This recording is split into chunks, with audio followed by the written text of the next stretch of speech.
बिस्मिल्लाहिर्रहमानिर्रहीम, अस्सलाम वालेकुम। जोश जगा दे पावर्ड बाय एमिरेट्स में मिर्ज़ा इकबाल बेग एक्सप्रेस न्यूज़ के नाजरीन को खुश आमदीद कहता है। बड़ा दिलचस्प मुकाबला जारी है भारत और बांग्लादेश की क्रिकेट टीमों के दरमियान, और अब एक गेंद पर 7 रन की ज़रूरत है। टेक्निकली तो भारत ये मैच जीत चुका है बांग्लादेश के ख़िलाफ़, लेकिन अगर कोई नो बॉल या वाइड बॉल हो गई तो फिर उस सूरत में एक एक्स्ट्रा गेंद भी मिलेगी और बांग्लादेश के लिए चांस होगा। नजमुल, उनके जो विकेट कीपर हैं, वो इस वक्त क्रीज पर मौजूद हैं। उनके साथ तस्कीन अहमद मौजूद हैं। नूरुल हसन और तस्कीन अहमद दोनों क्रीज पर मौजूद हैं।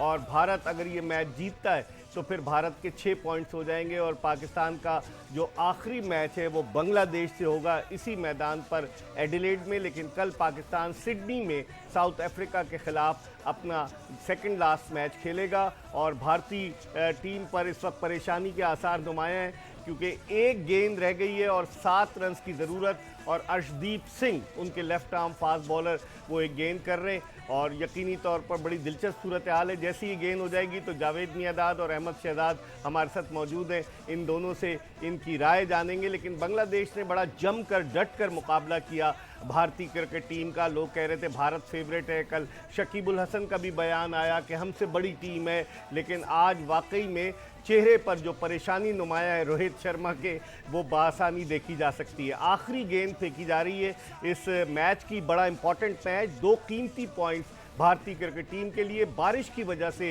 ये मैच जो था वो रोक दिया गया था, जब 7 ओवर में 66 रन था बांग्लादेश का स्कोर और 16 ओवर में 151 रन का टारगेट मिला था बांग्लादेश को फतह के लिए। आखिरी गेंद फेंकी जा रही है और टेंशन बड़ा नुमाया है। बांग्लादेश के बैट्समैन नूरुल हसन बॉलिंग का सामना कर रहे हैं अर्शदीप सिंह की, और उन्होंने उठाकर तो स्ट्रोक खेला है लेकिन सिर्फ एक ही रन बनेगा। और इस तरह भारतीय क्रिकेट टीम ने ये मैच जीतकर 6 पॉइंट्स अब टोटल अपने कर लिए और यकीनी तौर पर बांग्लादेश जो है वो डकवर्थ लुईस फार्मूले के तहत ये मैच 5 रन से हार गया। अब हम वक्त ज़ाया किए बगैर गुफ्तगू का आगाज़ करते हैं जावेद मियांदाद और अहमद शहजाद से, जो दोनों बड़ी दिलचस्पी से ये मैच देख रहे थे। सबकी नज़रें थी, जावेद भाई बांग्लादेश को सपोर्ट कर रहे थे, लेकिन जावेद भाई क्या हुआ, ये बांग्लादेश की ना तजुर्बाकारी? बिल्कुल सही कह रहे हैं, अनएक्सपीरियंस, मगर फिर भी जो एंड में जिस तरीके से हुआ है, मगर थोड़ी सी लैक ऑफ प्लानिंग। लाजिम आते कि इतने सीनियर नहीं थे कि इस वक्त क्या करना चाहिए था, सोचना चाहिए था कि इसने यॉर्कर करनी है, उसके ऊपर थोड़ा सा आगे आते, लीन करते पीछे, इस तरीके से चांसेस थे, राइट। मगर लाजिम आते कि वो इस तरह के बैट्समैन तो नहीं है, तजुर्बा भी नहीं था, तजर्बा नहीं है खेलने का इतना ज़्यादा ना। मगर मैच अच्छा हुआ और बहुत अच्छा खेले, दोनों टीमें अच्छा खेली हैं। ख़ास ये चेस कर रहे थे, इनको पहले मैच तो पहले ये निकाल सकते थे, जब इनके खेल रहे थे उस वक्त 2-4 चांस लेते, एंड में आगे चांस लिया उन्होंने भी, यही कि एंड में जाके खेलेंगे। और इनके कप्तान शकीब भी आउट हो गए, अगर वो खड़े रहते वो भी तो खड़े रहते तजुर्बाकार 100 से ज़्यादा T20 खेले, तो फर्क पड़ता था। ऐसे टाइम पे जितने भी मेन प्लेयर है ना, उनको ये चीज़ें है ना, अपने खड़ा रहना है। हाँ, क्या आपको लेके चलना, एक या 2 में से एक प्लेयर जो है वो हमेशा 1 एंड तक जाए ना, सही सही, उससे बड़ा फर्क पड़ जाता है ना। क्या कहेंगे, बड़ा दिलचस्प मैच था। बांग्लादेश अपनी गलतियों की वजह से, अपनी नातजुर्बाकारी की वजह से हारा, क्या कहेंगे आप? देखिए, अच्छा मैच हुआ है। जिस तरह पहले तो इंडिया की बात करते हैं, जिस तरह केएल राहुल की आज फॉर्म वापस आई है, उन्होंने अपना टाइम लिया, फिर एक टाइम आया जहाँ उन्होंने एक्सेलरेट किया, 2 बॉलों पे 2 छक्के मारे, उसके बाद अगली बॉल पे चौका, तो वो थोड़ा कॉन्फिडेंस में लगा। इंडिया के लिए आने वाले मैचेस में ये बहुत ज़्यादा इंपॉर्टेंट था। उसके बाद विराट कोहली अगेन आज फिर से ज़बरदस्त बैटिंग की उन्होंने। ही चोज़ के अब बड़े अपने मेंटल स्पेस में बहुत रिलैक्स हैं वो, और एंड तक वो लेके गए और 180 रन वहाँ लगाए। उसके बाद इनके पास जिस तरह लिटन दास ने स्टार्ट दिया, बहुत ज़बरदस्त बैटिंग की है, और यही T20 की बैटिंग है आजकल। और आप देखिए कि इंडिया जैसी साइड को कितना अंडर प्रेशर कर दिया पावर प्ले के अंदर एक लिटन दास की जो वो इनिंग थी, हालांकि अकेला उन्होंने स्कोर किया अगर देखा जाए। 27 गेंदों पर 60 रन किए, 222 का strike rate. So that shows कि कितना इंपॉर्टेंट है पावर प्ले। अगर आपने देखे कितनी इनके अगर 1-2 बैट्समैन मिडिल में और उसका साथ दे देते तो मेरे ख्याल से इंडिया जो है ना इस टाइम पे ये मैच जीता ना होता। बारिश के बाद बांग्लादेश को और ज़्यादा चांसेस हो गए थे कि मैच शुरू होगा तो और ज़्यादा छोटा हो जाता, थोड़ा सा मैच तो बांग्लादेश को और फायदा होता क्योंकि विकेट नहीं गिरी थी बांग्लादेश की। तो जितना मैच छोटा हो जाता बांग्लादेश को फायदा होना था, लेकिन जितना जाहिर बात है हमें जब इतने ओवर्स का टारगेट आया था और जो था ये तो हमें पता था कि इंडिया एक एक्सपीरियंस साइड है और चेस करने का एक प्रेशर होता है। मैच जितना भी छोटा हो जाए, जब तक आपके पास सिचुएशनल प्लेयर्स नहीं है, डेवलप प्लेयर्स नहीं है, कंप्लीट प्लेयर्स नहीं है जो कि टारगेट कर सकें और क्रैक डाउन कर सकें टारगेट को और अपोजिशन के बॉलर्स को, जिस तरह आपने देखा इंडियन प्लेयर्स करते हैं अक्सर, ये जो बड़े प्लेयर करते हैं, उस तरह का कोई बैट्समैन इनके पास बांग्लादेश में मौजूद नहीं था, जिसकी वजह से ये जो है ना 2-4 रन से जो मैच हार गए। जावेद भाई, लिटन दास जिस तरह से खेल रहा था, 27 गेंदों पर उसने 60 रन बनाए, बहुत ज़बरदस्त बैटिंग कर रहा था। आप समझते हैं उसका रन आउट भी जो है वो टर्निंग पॉइंट साबित हुआ बांग्लादेश के लिए, क्योंकि भारतीय बॉलर्स को आउट नहीं कर सके, वो रन आउट हुआ है। द वे इज वो प्लेइंग, तो लाजिम बात है कि ऐसी विकेट गिर जानी टीम के लिए भी अच्छा नहीं होता। और लाजिम बात है बैट्समैन, जब बैट्समैन इज इन फॉर्म और अच्छा खेल रहा है तो उसको फिर लेके ही चलना चाहिए।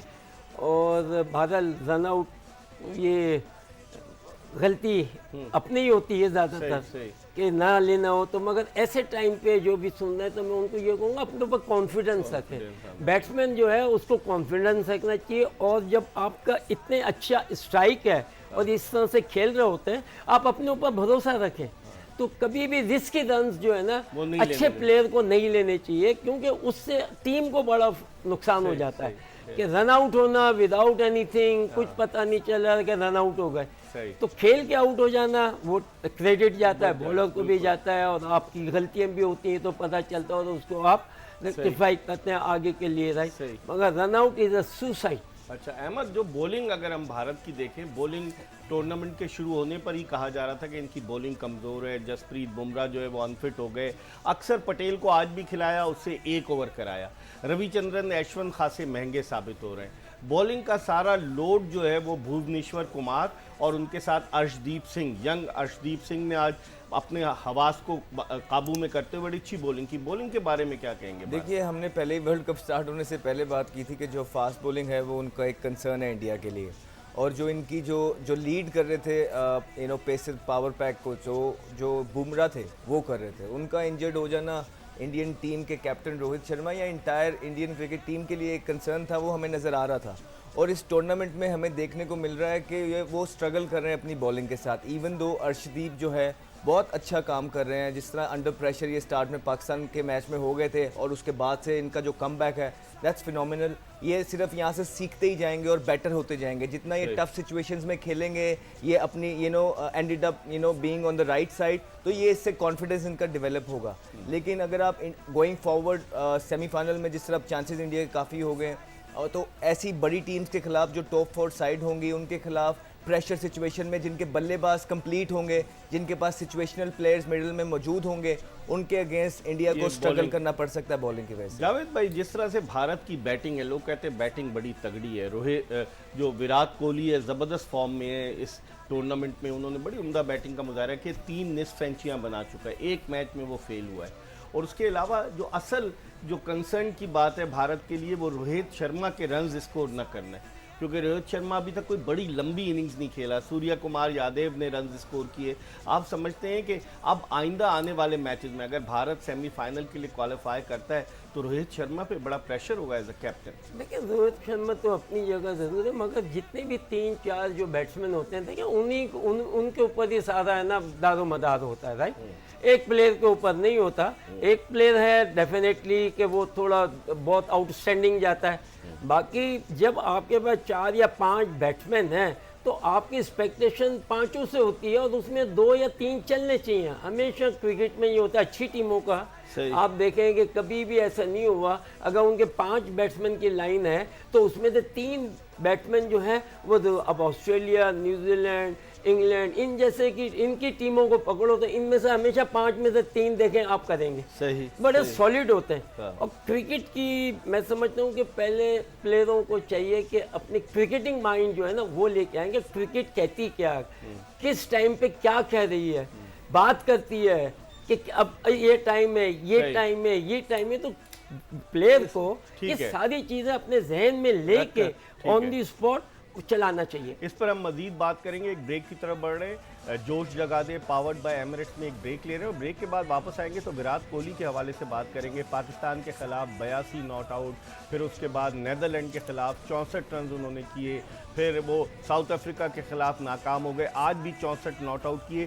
कोहली का फॉर्म में आना भारतीय क्रिकेट टीम के लिए कितना इंपॉर्टेंट होगा, इस पर बात करेंगे एक ब्रेक के बाद। Stay tune to Express News. Welcome back after the break. जोश जगा दे पावर्ड बाय एमिरेट्स में आज भारत ने बड़े दिलचस्प मुकाबले के बाद आखिरी ओवर में डकवर्थ लुईस फार्मूले के तहत बांग्लादेश को शिकस्त देकर 5 रन से शिकस्त देकर 2 कीमती पॉइंट्स हासिल किए। और अगर हम पॉइंट्स टेबल पर नज़र डालें तो अब भारत के हासिल करदा पॉइंट्स की तादाद 6 हो गई है। पाकिस्तान के सिर्फ 2 पॉइंट्स हैं, साउथ अफ्रीका के 5 पॉइंट्स हैं। पॉइंट्स टेबल चला दीजिए ज़रा। साउथ अफ्रीका के 5 पॉइंट्स हैं और अगर आप देखें तो बांग्लादेश जो इस रेस में शामिल था उसके 4 ही पॉइंट्स हैं। तो इसका मतलब ये हुआ कि अब मुकाबला होगा साउथ अफ्रीका के बड़े ब्राइट चांसेस हैं क्योंकि उसके 2 मैच बाकी हैं और अगर साउथ अफ्रीका एक भी मैच जीतता है तो उसके 7 पॉइंट्स हो जाएंगे। जावेद भाई ये देखिए पॉइंट्स टेबल, भारत के 4 पॉइंट्स, 4 मैचों में 6 पॉइंट्स, बांग्लादेश के 4 मैचों में 4 पॉइंट, जिम्बाब्वे के 4 मैचों में 3, पाकिस्तान के 2 मैच बाकी हैं लेकिन पाकिस्तान के 2 पॉइंट्स हैं और नीदरलैंड के भी 2 पॉइंट्स हैं। क्या कहेंगे जावेद भाई? फर्स्ट टीम जो है वो उनके तो बहुत ही ज्यादा चांसेस हैं। बांग्लादेश का भी चांस नहीं नहीं वो 6 देखें बांग्लादेश का अगर वो 2 जीत राइट मतलब एक बाकी है बांग्लादेश का। एक है तो 6 इनके होते हैं, 6 ऑलरेडी ऊपर हैं राइट, तो वो जीते हैं 8 पे जाते हैं, ये 7 पे जाते हैं। बांग्लादेश अगर पाकिस्तान को हरा देगा तो पाकिस्तान ही बाहर हो जाएगा ना जावेद भाई, 6 हो गए। वही मैं पाकिस्तान को सारे मैच जीतने हैं। ठीक है अहमद क्या कहेंगे? जितने भी 3 है नीचे इनका तो नहीं, मगर पाकिस्तान को जो है वो सारे मैच जीतने हैं। अहमद क्या कहेंगे? नहीं, पाकिस्तान अगर अपने दोनों मैचेस भी जीतता है तो उसके 6 पॉइंट होते हैं ना। इंडिया ऑलरेडी 6 पे खड़ा है और उसका रन रेट हमसे बेहतर है और अगला मैच उसका है जिम्बाब्वे से। ठीक है, बढ़ा सकता है। ठीक है, वो अपना रन रेट बढ़ा सकता है, हल्का मैच है। और अगर साउथ अफ्रीका देखें तो वो ऑलरेडी जो है ना 5 पॉइंट पे खड़ा है, उनके 2 मैचेस हैं, एक अभी पाकिस्तान से है, दूसरा अभी उनका पता पड़ा है नीदरलैंड से। ठीक है, तो उसके पास चांसेस है कि अगर पाकिस्तान उनको हरा भी देता है तो नीदरलैंड को पाकिस्तान के हो जाएंगे 4, तो वो नीदरलैंड को हरा के 7 में पहुंच जाएंगे। समझ रहे हैं? तो ये बड़ा जो है ना खुला ही काम क्लियर है। लेकिन अब दुआएं ही अपना काम कर सकती हैं। पाकिस्तानी क्रिकेट टीम के लिए लोग दुआएं कर रहे हैं। आज एक अहम खबर जो ये आई वो मैं इससे पहले कि आपको फ्लाइंग मोमेंट दिखाऊं, फ़खर जमान जो है वो अनफिट हो गए, वो कल का मैच नहीं खेलेंगे। तो इसका मतलब ये हुआ कि क्या आप अनफिट प्लेयर को लेकर गए थे? वो डॉक्टर नजीब सुमरो ने, जो पाकिस्तान क्रिकेट बोर्ड के मेडिकल पैनल के, उन्होंने कहा है कि जी फ़खर जमान को दोबारा घुटने की तकलीफ हो गई। तो वो जो रीहैब कर रहे थे लंदन में जाकर, उमर रशीद को फ़खर जमान और शाहीन शाह अफरीदी की देखभाल के लिए भेजा गया था, तो वो क्या हुआ? अहमद क्या कहेंगे इस पर? देखिए, पहले मैं थोड़ा सा फ़खर पे बात करूं यार। इकबाल भाई ऑनेस्टली सब भाई हैं, लेकिन कभी भी दिल नहीं करता है कि किसी के बारे में कोई भी बात करें, लेकिन कुछ फैक्ट्स होते हैं जो बड़े इंपॉर्टेंट होते हैं पाकिस्तान की क्रिकेट के लिए, तो वो फैक्ट्स सामने लेके आना बहुत ज़रूरी होते हैं। इट्स नथिंग के उसका मेरा कुछ ये है या मेरी स्पोर्ट है, like I am all for it यार, मैं कभी ज़िंदगी में नहीं, लेकिन दोनों का ट्रेड एक है ना। मुझे ऐसा लगता है कि वो वन डाउन उनकी पोजीशन नहीं है। क्यों? 35-40 मैचेस में परफॉर्मेंस ना होना। देखें, मैं I am all for support, मैं समझता हूँ कोई अच्छा बैट्समैन होता है तो उसको आपको बैक, लेकिन अगर आप 20 से 25 मैचेस में आप अपने उस रिदम में नहीं आ रहे और टीम को मैचेस जितवा के नहीं दे रहे। इंजरी पे क्या कहेंगे? क्या इंजर्ड फ़खर जमान को लेकर जाना ठीक था? शाहीन आफरीदी की फिटनेस पे भी क्वेश्चन मार्क है। क्या कहेंगे? मेडिकल पैनल क्या कर रहा है पीसीबी का? देखिए इकबाल भाई, मुझे नहीं पता कि उनकी इंजरी की नवैयत क्या थी, क्या वो ये सेम इंजरी है जो उन्होंने दोबारा पकड़ी है या कोई नई इंजरी हो गई है पिछले मैच में, ये अगर आप मुझे कंफर्म करेंगे। अगर तो वो इंजर्ड थे और उसी इंजरी के साथ वो उन्होंने चांस लिया वर्ल्ड कप के अंदर कि ये सर्वाइव कर जाएंगे, और अगर वो वही इंजरी दोबारा एग्रीएट हो गई है, so I think that is really bad. Javed भाई क्या कहेंगे? फिटनेस बड़ी इंपॉर्टेंट होती है, आप खुद कहते हैं। इंजर्ड जो भी प्लेयर हो, ठीक है, इंजरी उसकी इंजरी पहले सही होने दो, उसे साइड लाइन फिर खिलाओ, साइड लाइन रखो ना, उसके बाद फिर क्रिकेट में फिटनेस होता है। टीम मैनेजमेंट बात ने हम जब कहते थे आपको, ठीक है, आपको बाद में कि हाँ इंजरी राइट, इंजरी खिलाने से पहले हम टेस्ट लेते हैं, देखते हैं भगाओ उसको, पहले ना स्प्रिंट लगाओ, उल्टी लगाओ, ये लगाओ, यानी कि ताकि पता चले अपने आप को। आप देखें हर प्लेयर है ना, यू नेवर नो कि ऑनेस्ट है या नहीं है, ठीक है ना,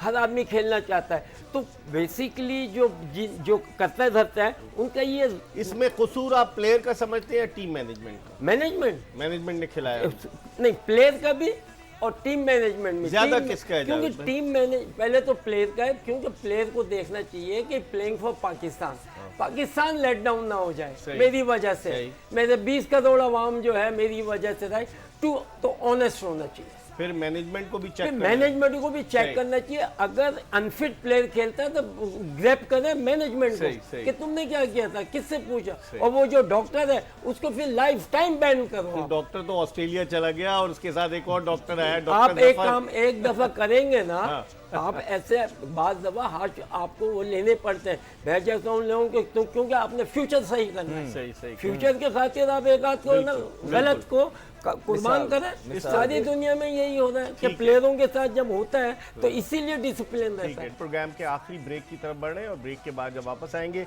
जावेद मियांदाद और अहमद शहजाद से मजीद बात करेंगे। कल जो मैच पाकिस्तान का खेला जाने वाला है उसके हवाले से बात करेंगे। Stay tune to Express News. जोश जगा दे पावर्ड बाय एमिरेट्स। ब्रेक के बाद एक मरतबा फिर जोश जगा दे पावर्ड बाय एमिरेट्स में आपको खुशामदीद कहते हैं। कल पाकिस्तानी क्रिकेट टीम अपना बड़ा अहम मैच जनूबी अफ्रीका के खिलाफ सिडनी क्रिकेट ग्राउंड में खेलेगी। आज भारत ने एडिलेड में बांग्लादेश को डकवर्थ लुईस फार्मूले की बेसिस पर 5 रन से हराया आखिरी ओवर में। और इससे पहले आज जो एक मैच खेला गया उस मैच में आज कामयाबी हासिल की नीदरलैंड ने जिम्बाब्वे के खिलाफ 5 विकेटों से। जिम्बाब्वे की टीम कोई बड़ा स्कोर नहीं बना सकी, 117 रन उसने बनाए जिसमें 40 रन सिकंदर रजा के शामिल थे। अब हम थोड़ी सी बात करते हैं कल जो पाकिस्तान का मैच होने जा रहा है। और जिस तरह ब्रेक पर जाने से कबल हमने आपको बताया कि फ़खर जमान के जिनको ट्रैवलिंग रिजर्व में थे उन्हें उस्मान कादिर की जगह पाकिस्तानी टीम में शामिल किया गया, उन्हें मैच खिलाया गया। उस मैच में उन्होंने जो मैच खेले 20 रन उन्होंने बनाए नीदरलैंड्स के खिलाफ और श्रीलंका के खिलाफ जो वो आखिरी मैच खेले थे उसके बाद वो मैच खेले। जावेद भाई, फ़खर जमान के बारे में एक तो लोग ये कहते हैं कि वो ओपनर था उसे 1 डाउन पे ले आए क्योंकि बाबर आजम और रिजवान जो है वो जगह नहीं छोड़ना चाहते। दूसरे, फ़खर जमान अगर मुकम्मल तौर से फिट नहीं था तो उसे क्यों चांस दिया गया नीदरलैंड के खिलाफ, अब वो फिर अनफिट हो गया। देखिए ये तो बिल्कुल ही आप बिल्कुल कि ये चीज़ें तो जो सुन रहे हैं उनको कि भाई ये पाकिस्तान का मामला होता है, ये कंट्री कम फर्स्ट वाला हिसाब है, इसके ऊपर आप किसी को भी है ना कोई बेनिफिट नहीं दें। आप बिल्कुल ऑनेस्ट और अपने उसके ऊपर आप करें क्योंकि आपके पास 20 करोड़ अवाम है या कम से कम 2 करोड़ तो लोग क्रिकेट खेलते होंगे ना। सही। तो उनके साथ ज्यादती है। इसका मतलब जो सारी दुनिया में जो अनफिट है वो अनफिट है, चाहे जितना बड़ा प्लेयर है, अपने आप को शो करो। अच्छा, जिसकी फिटनेस देखनी हो ना, अब यहाँ पर मैं इनको बताना चाहता हूँ, प्लीज़ उसको मैच खिला के देखा करो। जो भी अनफिट प्लेयर है उसको लेके आओ, पहले 2 मैच खिलाओ, उसको भगाओ दौड़ाओ, वो तो कर लेता है आदमी, मगर मैच खिलाने से आपको पूरा सही सब पता चल जाता है क्योंकि उसने वही जाके है ना रिपीट करना होता है। सही। उसी तरीके से यहाँ फिटनेस आई डोंट नो किस तरीके से लेते हैं कि आपने रनिंग करा ली 15 मिनट में तो मैं भी कर लेंगे, थोड़ी तकलीफ भी हो रही है, कुछ हो रही है, तो अनफिट प्लेयर तो नहीं, सुसाइड है। अच्छा, फॉर कंट्री के लिए। अहमद, अगर हम फ़खर जमान की गुज़िश्ता 15 इनिंग्स देखें, मैंने जो रिकॉर्ड देखा है गुज़िश्ता 15 इनिंग्स में उसके 295 रन हैं, 3 50 हैं और उसने आखिरी जो उस इनिंग से मैं कैलकुलेट कर रहा हूँ जो उसने ऑस्ट्रेलिया के खिलाफ गुज़िश्ता साल वर्ल्ड कप में खेली थी 51 रन की इनिंग और इसके 3 50 हैं। कैसे देखते हैं 1 डाउन पोजीशन पर उसको लाकर खिलाना दुरुस्त समझ रहे हैं आप? देखिए, मैं आपको फिर क्लियर कर देता हूँ। पहली बात है फ़खर भाई है, लेकिन जो उसके नंबर्स हैं वो खुद भी उससे हैप्पी नहीं होगा। ठीक है, हमें खुद भी पता होता है। अगर आपने तो 15 मैच दिखाए हैं, आखिरी 37 इनिंग में इनके 3 50 हैं। ठीक है, ये बहुत ज़्यादा इनिंग्स है और उसमें भी जो ऑपोजिशन है वो भी आप उनकी देख लें कि इन ऑपोजिशन के खिलाफ वो 3 50 हैं। मैं सिर्फ ये कहता हूँ कि वर्ल्ड कप जैसी बड़ी जगह पे जहाँ पे ऑलरेडी उनके 37 मैचेस में 3 50 हैं और वो 1 डाउन खेलते रहे हैं, तो ऑलरेडी जब वो सेटल नहीं है वहाँ पे तो आप उनको फिर वहीं पे क्यों ला रहे हैं? मैं सिर्फ ये चाहता हूँ, मैं ये कहता हूँ कि या तो हो ना वो कहें हाँ प्रिपेयर हैं और उनके रिकॉर्ड सजेस्ट कर रहे हैं कि हाँ यार is doing wonderfully well, team को एक सहारा दे रहे हैं, गाइड कर रहे हैं या कुछ ना कुछ वैल्यू ऐड कर रहे हैं, तो ऐसा वो नंबर 3 पे कर नहीं पाए। मैं ये बोलता हूँ आपको, एक और चीज़ बोलना चाहता हूँ मैं। एक होता है कि आप ग्राउंड में गए हैं, टूर पे गए हैं, टूर पे सडन फैसला हो गया, मैं आपको कहता हूँ इकबाल भाई आप ओपनर हैं, प्लीज़ टीम के लिए आप वन डाउन आ जाएं, दैट्स वेरी डिफिकल्ट।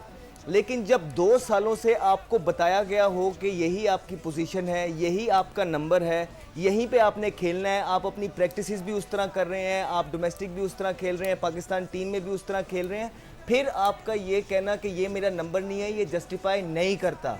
हाँ, अचानक हंगामी माहौल में कलामी उसने ये नहीं कहा कि मेरा नंबर नहीं, वो मैंने ये बोला है कि मैंने बहुत सारी बातें ये लोगों को करते हुए सुना है जो एक्सपर्ट्स हैं और जो उनके साथ भी जो है ना लोग बहुत अच्छे से मुंसलिक हैं, वो ये एक्सक्यूज पेश करते हैं कि जी वो तो उसका नंबर ही नहीं है।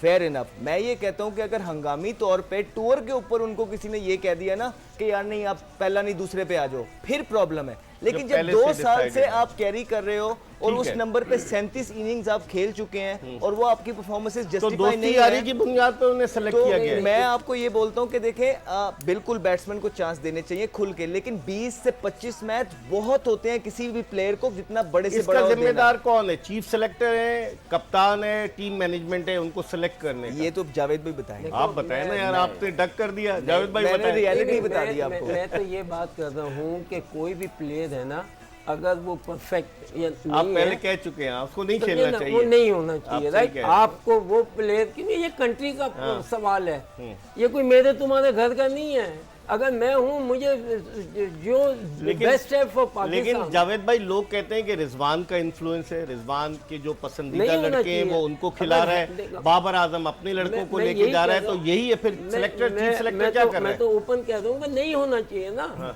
मतलब बोर्ड को इस चीज का जरूर ख्याल करना चाहिए, बल्कि मैं बिल्कुल होना चाहिए। देखो किसी के साथ ना ज्यादती ना हो सकता है आप अच्छे हैं, ये अच्छे हैं, मैं आपको लेके जा रहा हूँ, तो वो ज्यादती है फॉर कंट्री। फिर कंट्री ऐसी इस तरीके से मार खाती है, क्योंकि एक निजाम ऊपर वाले का भी है। इससे डिस्क्रिमिनेशन पैदा होती है। आप देखिए कि अगर आप एक प्लेयर को खिलाते जा रहे हैं उसकी मेन फॉर्म में ना होने के बावजूद भी, एक तो आप उसके साथ ज्यादती कर रहे हैं जो प्लेयर है, दूसरा जो आप बाकी प्लेयर्स जो इंतजार कर रहे हैं आपके पाइपलाइन में डोमेस्टिक में, उनको भी मौका नहीं, आप किसी और की जगह भी ब्लॉक किए होते हैं। सो ये जिसका भी डिसीजन है, मैं सिर्फ ये चाहता हूँ कि वो उसे ऑन करे। फिर तो चीफ सेलेक्टर ऑन करे, वो जिसका भी डिसीजन है वो उसे ऑन करे। चीफ सेलेक्टर सेलेक्ट करता है ना जावेद भाई, ऑन तो वही करेगा कि 16-15 रुकनी टीम उसी ने बनाई है। नहीं, बिल्कुल चीफ सेलेक्टर हो कोई भी हो, मगर बोर्ड का भी काम है। रमीज राजा ने फ्री हैंड दिया हुआ है कि जिसे चाहे सेलेक्ट कर लो। रमीज हो या कोई भी, मैं वैसे जो भी है कि बोर्ड भी है ना, बोर्ड क्वेश्चन आंसर करे ना। अगर आपके वहाँ बैठे हैं कि भाई आपने किस, पहली बात तो आज के दौर में अगर मैं हूँ तो मैं तो है ना पहले सबसे मुझे बताओ, मुझे कन्विंस करो पहले नहीं कि ये इसको किस बेस पे लिया। इसकी ये अकाउंटेबिलिटी होनी चाहिए before you going to you know. Social media की रेपुटेशन पे टीम सिलेक्ट नहीं होनी चाहिए, रियलिटी होती है पेपर्स पे। पेपर्स कह रहे हैं कि फखर जमान बहुत अच्छे प्लेयर हैं, ब्रिलियंट, उन्होंने चैंपियंस ट्रॉफी में सेंचुरी की, वो गुजर गई, बहुत टाइम हो गया। यहाँ पे लोग करंट देखते हैं कि करंट आप क्या वैल्यू ऐड कर रहे हैं, और पेपर्स ये कह रहे हैं कि 37 इनिंग्स में उनके 350। वनडे में तो हम बात ही नहीं कर रहे, ना हम टेस्ट की बात कर रहे हैं, ना हम वनडे की बात कर रहे हैं, वो बहुत अच्छे प्लेयर हैं। मैं सिर्फ ये बोल रहा हूँ कि T20 में उनकी 37 इनिंग हो गई हैं, जिसमें उनके सिर्फ 350 हैं, और फखर जैसे कैलिबर के प्लेयर को I think he need some time off, जहाँ उनको सोचना चाहिए अपनी गेम पे दोबारा फोकस करें। टाइम ऑफ उन्हें कौन दिलाएगा? चीफ सेलेक्टर, ये टीम मैनेजमेंट? जावेद भाई वो बताते ही नहीं है यार कि टाइम ऑफ उनको कौन दिलाएगा। एक प्लेयर, मैं सिर्फ ये बता सकता हूं प्लेयर के लिए बड़ा इंपॉर्टेंट है या ना हो, मैं आपको बताऊं, ये देखो प्लेयर की अपनी जिम्मेदारी है। आपने सही कहा, प्लेयर को चाहिए, अगर तुम क्रिकेट खेलना चाहते हो, क्रिकेट के रूल एंड रेगुलेशन है, तुम्हें कुछ देना पड़ेगा, खोना पड़ेगा, रात की नींदें भी वो क्या कहेगा मुझे सिलेक्ट ना करो, ठीक है। आपने जाके, हमें पता है ना, मैंने जो मेहनत की है या मैं इस जगह पे अल्लाह ने पहुंचाया, तो ऐसे तो नहीं पहुंचाया। अच्छा एक चीज और है, तो मैं अपना ही एक्सपीरियंस दे रहा हूं। कौन खेलेगा जावेद भाई फिर फखर जमान की जगह? खिला दो भाई, आपको नहीं, फखर जमान की जगह कौन खेलेगा? आपको तो रिटायर हुए भी जावेद भाई 1996 में वो ना 26 बरस हो गए। ये ग्राउंड का गेम है, मैं जैसे भी खेलूं खिलाओ, अच्छा, लेकिन अब कौन खेलेगा? हैदर अली खेलेगा या खुशदिल शाह खेलेगा कल? देखिए, जिस पे कॉन्फिडेंस है कप्तान को, अगर दोनों टीम आसिफ को अली अच्छी- खेलेगा? आसिफ अली खेलता रहा है, अच्छा खेलता। अब डिपेंड करता है कौन फॉर्म में कौन नहीं है, ये तो इंपॉर्टेंट उनके मैच है ना साथ कल जावेद भाई, डू और डाई। पाकिस्तान अगर खुदा न इनको खास्ता मतलब हारता है तो टूर्नामेंट से बड़ी बाहर हो जाएगा। सोच समझ के है ना, जो भी बेहतर समझते हैं ना, क्योंकि लाजिम आते हैं। मैं तो इतना है ना प्लेयरों के बारे में नहीं, अगर होता तो अहमद बिल्कुल- कौन खेल सकता है कल? सर, जो न्यूज़ आ रही है कैंप से, प्रैक्टिसेस देख के मुझे लग रहा है कि मोहम्मद हारिस को खिलाएंगे तो एज अ मिडिल ऑर्डर खिलाएंगे, as a one down plan. नहीं, आपकी तो अगर फिर वो 11 विकेट हो कीपर तो की क्या हो? हैसियत से गया हुआ है भाई। I don't know, तो लेकिन ये फिर तो लाइकिंग डिसलाइकिंग, जो पसंद ना न्यूज़ आ पसंद। रही है कि उनकी जो प्रैक्टिसेस थी आज जो उन्होंने नेट्स में की हैं वो उसी तरह की थी जिस तरह अगले मैच लेकिन खेलने वो के तो लिए थी। ट्रैवलिंग रिजर्व में शामिल है। 3 ट्रैवलिंग रिजर्व हो गए, उस्मान कादिर, मोहम्मद हारिस और Shahnawaz Dahani. How can they include him in the team? I don't know, जो मुझे पता लगा वो यही है कि आज उन्होंने दबा के नेट्स किए हैं, उनको प्रॉपर बारी दी गई है। और तो जो है ये ना एक वो और नई play चीज कर हो जाएगी जावेद भाई के प्रॉपर, मतलब इससे ये जाहिर होता है जावेद भाई के टीम में रिजवान और बाबर का बड़ा अमल दखल है। आप चाहे इत्तेफाक दोनों करें या ना करें, आपकी क्या राय है? देखिए, मुझे तो वाकई ऑनेस्ट, मैं क्यों इन लोगों के साथ कभी रहा नहीं हूँ। अहमद और रहे, ना मैं अहमद नहीं आप रहा, क्या मुझे समझते हैं? पता आपकी भी क्या नहीं है, राय? right? देखिए अमल दखल है दोनों कैप्टन और देखिए, मैं थोड़ा रिजवान सा का? फिर जवाब मुझे देने देंगे, हाँ, जो बोलिए। इम्पोर्टेंट चीज़ है। देखिए, आई डोंट माइंड अगर कैप्टन का अमल दखल है, मुझे कोई मसला नहीं है। I am all for it. मैं भी यही कहता हूँ कि जो कैप्टन है वो अथॉरिटेटिव होना चाहिए, लेकिन at the same time own करनी चाहिए। गलतियां भी तो कर रहे हैं ना। Own ठीक है, करनी closing। नहीं, जी जी, मैं आखिरी में ये कहूँगा, नहीं, देखना चाहिए कि कप्तान है कौन। कप्तान बाबर है। नहीं, मगर अथॉरिटी, डू यू थिंक कि इसके बाद वो अच्छा, इतनी वो रखता है कि ठीक है। अथॉरिटी वन साइडेड है? इस पर नहीं हम है बात तो उसके करेंगे, साथ, हाँ। इस पर हम बात करेंगे। इसके साथ ही आज की ये एपिसोड अपने इख्तिताम को पहुंची। इंशाल्लाह अगर जिंदगी ने वफा की तो कल फिर आपकी खिदमत में हाजिर होंगे। मिर्जा इकबाल बेग और एक्सप्रेस न्यूज़ की पूरी प्रोडक्शन टीम को इजाज़त दीजिए। अल्लाह हाफिज़।